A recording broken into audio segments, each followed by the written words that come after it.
আজকে সকালবেলা খাবার কি করব চিন্তা করতে করতে মনে হলো ফ্রিজে কিছু গতকালকের ভাত আছে, সেটা দিয়ে একটু পেঁয়াজ দিয়ে ডিম দিয়ে ভেজে ফেলি, যেটাকে সাধারণত আমরা গরিবের ফ্রাইড রাইস বলে থাকি, মানে ফাজলামি করেই বলে থাকি, কিন্তু খেতে কিন্তু খুবই ভালো হয় এবং খুব শর্টকাটে এটা রান্না করা হয়ে যায়, বানানো হয়ে যায়। আমরা আসলে কিছু পারি আর না পারি, শর্টকাটে কিন্তু কাজ করতে খুব ভালো পারি।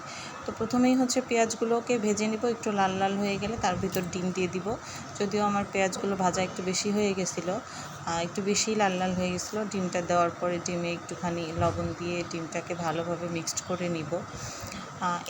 এটা আসলে ওইভাবে রেসিপি দেখানোর মতন কিছুই না, এটা কম বেশি সবাই পারে এবং সবাই করে খায়। আমরা যখনই দেখি যে খাবার কিছু থাকে না বা সময় খুব কম, একটুখানি ভাত রয়ে গেছে কিন্তু তরকারি নেই, তখনই কিন্তু কম বেশি সবাই আমরা এরকম করেই করে থাকি। ভাতটাও নষ্ট হয় না, ভাতটা খাওয়া হয়ে যায়, সকালে পেটটাও ভরে এবং ভালোই স্বাস্থ্যকর। খুব বেশি তেল মশলাও দরকার হয় না, আর মশলা তো একদমই দেই না। তো ভাতগুলো, ডিমটা ঝুরি ভাজা হয়ে গেলে ভাতটা দিয়ে দিয়েছিলাম। এতটুকুই ভাত ছিল, যেটা আমার আর আমার ছেলের সকালবেলা একদম ফুল পেট খাওয়া হয়ে যাবে।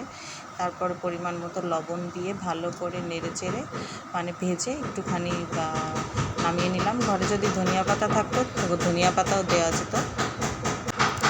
হয়ে গেছে আমার ফ্রাইড রাইস, গরম গরম ধোয়া ওঠা ভাত,